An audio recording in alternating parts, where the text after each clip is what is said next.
नमस्कार, मी वर्षा. सर्वांचं अगदी मनापासून स्वागत करते. आज आपण शिल्लक राहिलेल्या भातापासून छान असे वर्षभर टिकणारे पापड बनवणार आहोत. खायला चवदार आणि करायला सोपे असे हे शिल्लक राहिलेल्या भाताचे पापड बनवणार आहोत. तो व्हिडिओ शेवटपर्यंत बघा. इथे बघा, आपण हा भात घेतला आहे. हा रात्रीचा शिल्लक राहिलेला भात घेतला आहे मी. तुम्ही भात कोणत्याही तांदळाचा घेऊ शकता. आता आपण या भांड्याने मोजून घेतला आहे. हा एका ताटामध्ये काढून घेऊ. आणि हा मी आधी फ्रीजमध्ये ठेवला होता, म्हणजे रात्री फ्रीजमध्ये ठेवला भात आणि सकाळी पापड करायच्या आधी 2 तास आपण हा बाहेर काढून ठेवला आहे. त्यामुळे तुम्ही जर फ्रीजमध्ये भात ठेवलेला असेल तर तुम्ही पापड बनवण्याच्या आधी 2 तास तरी हा बाहेर काढून ठेवा. आता आपण याच भांड्याने पाणी मोजून घेणार आहे.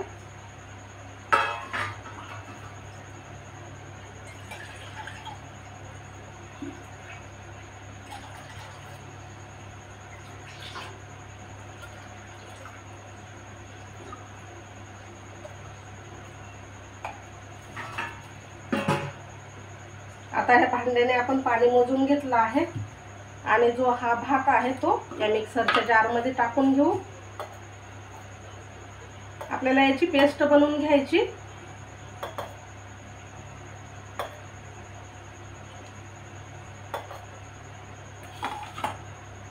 थोडंसं यामध्ये पाणी टाकायचं आहे. पाणी एकदम नाही टाकायचं, थोडं थोडं पाणी टाकून आपण याची छान बारीक पेस्ट बनवून घेऊ. तर ही अशी आपण पेस्ट बनवून घेतली आहे. पेस्ट बनवण्यासाठी बघा, मला पाऊण भांड एवढं पाणी लागलं आहे. आता हे जे उरलेलं पाणी आहे ते सुद्धा मी या पेस्टमध्ये टाकून देते. आपल्याला अजून पाणी लागणार आहे. त्यापूर्वी हे सर्व आपण मिक्स करून घेणार आहोत आणि ज्या भांड्यामध्ये किंवा कढईमध्ये शिजवायचं आहे त्यामध्ये हे मिश्रण काढून घेणार आहोत. तर मी इथे एक असं मोठं भांडं घेतलं आहे. त्यामध्ये आपण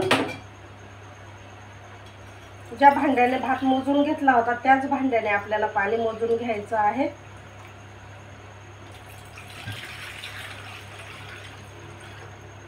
यात आपण एक भांडं पाणी टाकलं आहे आणि या भात वाटता वेळेस सुद्धा एक भांडं एवढं पाणी घेतलं आहे.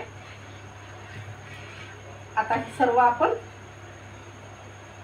मिक्स करून घेऊ. म्हणजे आपल्याला एक भांडं भातासाठी 2 भांडी एवढं पाणी लागणार आहे. आता हे भांडं म्हणजे पातेलं कढईवर आपल्या गॅसवरती ठेवायचं आणि चांगलं याला 15 ते 20 मिनिटं शिजवून घ्यायचं आहे. आता हे जसं जसं शिजत जाईल तसं बॅटर घट्ट होत जाते.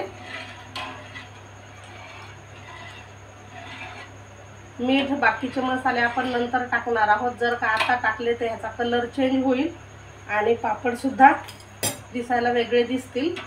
त्यामुळे हे शिजत आल्याच्या नंतरच आपण मसाले टाकणार आहोत. हे व्यवस्थित शिजवून घ्यायचं आहे, नाहीतर मग पापडला तडे जाऊ शकतात किंवा पापड तुटू शकतात.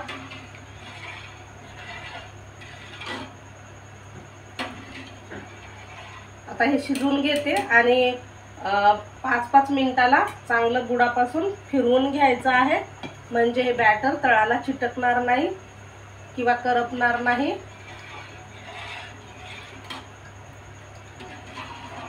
मी इथे 1 भांडं भात आणि 2 भांडं पाणी घेतलं आहे. तर पाण्याचं प्रमाण थोडं कमी जास्त लागू शकतं, कारण आपला तांदूळ कसा आहे, जुना आहे की नवीन आहे त्यावरती थोडंसं पाण्याचं प्रमाण कमी जास्त होऊ शकतं. बघा, तुम्ही त्याचा अंदाज घ्यायचा आणि पाणी टाकायचं आहे.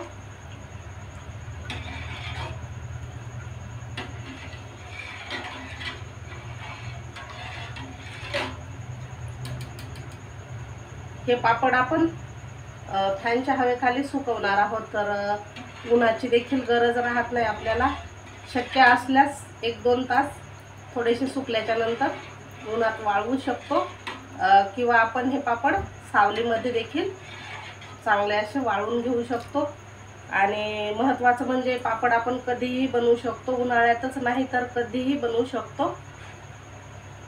आता हे शिजत ठेवते आणि सुरुवातीला हाय फ्लेमवर शिजवायचं, नंतर मीडियम फ्लेम करून चांगलं शिजवून घ्यायचं आहे हे बॅटर। तर हे ना मी 30 ते 35 मिनिटं झाले आहेत शिजवून घेत आहे आणि इथे तुम्ही पाहू शकता बॅटर आपलं छान असं शिजून तयार झालं आहे। खूप पातळ नाही किंवा खूप असं घट्ट सुद्धा शिजवायचं नाहीये। आणि मी जे 2 भांडे पाणी घेतलं होतं तेवढ्या पाण्यामध्येच हे व्यवस्थित शिजलं आहे।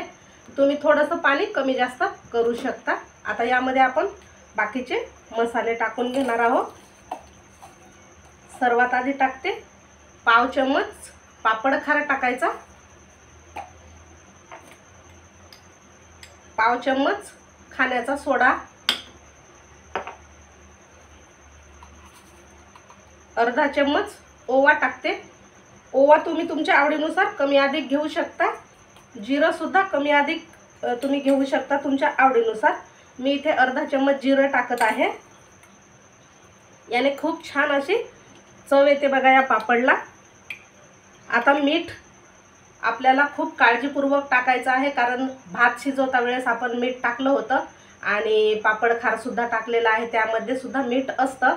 तर अगदी पाव चम्मचलाही कमी मी मीठ टाकत आहे, नाहीतर हे पापड खारट होऊ शकतात आणि खारट झाले तर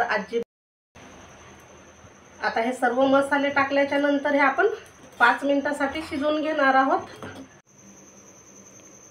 आता हे छान असं बॅटर शिजून तयार झालेलं आहे।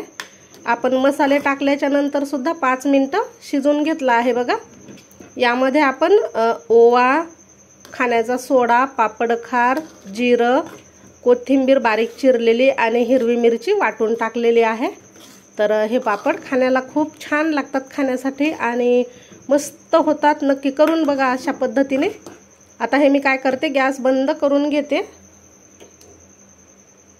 आणि 5 मिनिटं हे मिश्रण थोडंसं थंड करून घेते।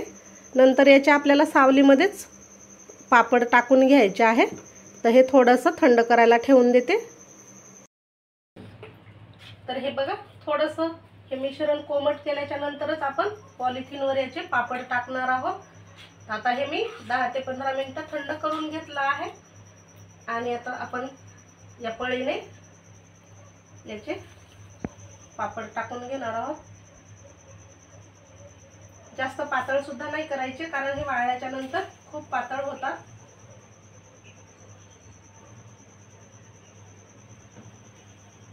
तर हे अशा पद्धतीने संपूर्ण पापड टाकून घ्यायचे।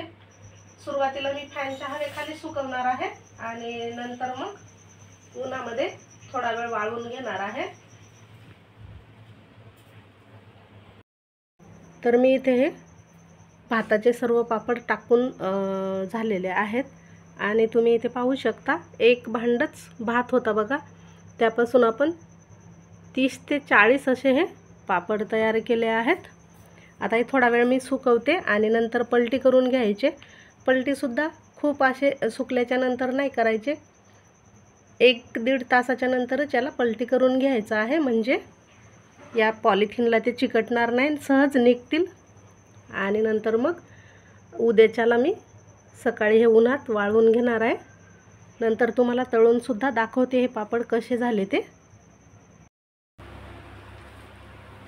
तर ह्या शिल्लक राहिलेल्या भाताच्या पापड्या वाळवून तयार झाल्या आहे तळण्यासाठी आणि मस्त अशा ह्या कडक उन्हामध्ये वाळवून घेतल्या आहेत। आता आपण ह्या तळून बघणार आहोत। तेल गरम करून घेतलं आहे, तेलामध्ये ही पापडी अशी टाकायची।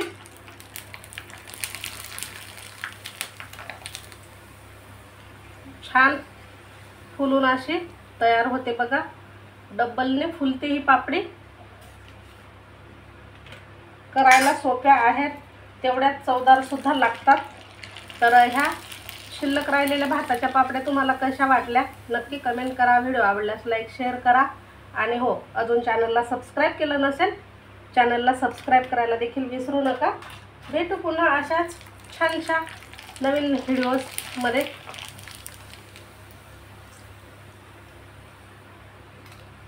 आता ह्या आपण ज्या राहिलेल्या आहेत त्या हवाबंद डब्यामध्ये भरून ठेवणार आहोत. वर्षभर टिकतील ह्या पापड्या आणि खायला तेवढ्याच चवदार लागतात.